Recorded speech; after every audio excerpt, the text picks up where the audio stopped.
যে আজকের যুগে আপনারা তর্ক বিতর্ক করতেছেন হানাফি এবং আহলে হাদিস ভাইয়েরা কি নিয়ে? আপনারা তর্ক বিতর্ক করতেছেন রাফুল আদাইন করা নিয়ে, আপনারা তর্ক বিতর্ক করতেছেন সালাতে সূরা ফাতিহা পড়া নিয়ে, আপনারা তর্ক বিতর্ক করতেছেন জোরে আমিন বলা নিয়ে। আপনাদেরকে চ্যালেঞ্জ দিয়ে বলে গেলাম, এগুলো একটা মাসালাও আজকের যুগের মাসালা নয়, ব্রিটিশদের আমলের মাসালা নয়। আজকে আপনি আবিষ্কার করে মারামারি গন্ডগোল করতেছেন, এই মাসালা আজকের যুগের নয়। 1200 বছর আগে, 1300 বছর আগে এই মাসালার উপর মতভেদ হয়েছে।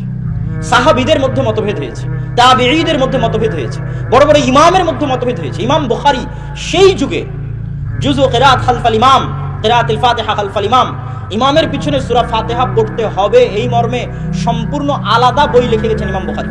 তাহলে এই মাসালা মতভেদপূর্ণ কত বছর আগে ইমাম বুখারীর যুগে।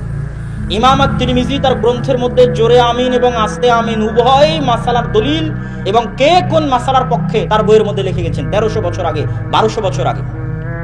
ইমাম বুখারী রাহিমাহুল্লাহ রাফুল আদাইন করার উপর সম্পূর্ণ আলাদা গ্রন্থ লিখে গেছেন সেই যুগে, এবং তার বইয়ের মধ্যে 25 জায়গায় ক্বালা বাযুন নাস বলার মাধ্যমে আহলুল কুফা বা আহলুর রায়ের মাযহাবের রদ করেছেন সেই কালে। তাহলে আজকে আমরা যেটাকে মনে করতেছি আজকের যুগের মতভেদ, এটা ভুল, এটা সত্য নয়। বরং এই প্রত্যেকটা মাসালায় মতভেদ হয়েছে 1200 বছর আগে, 1300 বছর আগে। এমনকি কিছু কিছু মাসালায় সাহাবীদের মধ্যে মতভেদ হয়েছে। আব্দুল্লাহ বিন ওমর রাদিয়াল্লাহু তাআলা আনহু, আবু হুরায়রা রাদিয়াল্লাহু তাআলা আনহু, আনাস ইবনে মালিক রাদিয়াল্লাহু তাআলা আনহু, যারা বেশিরভাগ মদিনায় দার্স দিতেন, মক্কায় দার্স দিতেন, আব্দুল্লাহ বিন আব্বাস রাদিয়াল্লাহু তাআলা আনহু, তাদের মাসালা একরকম।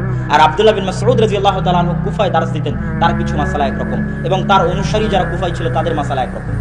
তো আজকের যুগে যদি কেউ এই দুই একটা মাসালা নিয়ে উল্লেখ করে বলে যে আহলুল হাদিসরা ব্রিটিশ আমলে তৈরি হয়েছে, তাহলে এটি ডাহা মিথ্যা অপবাদ।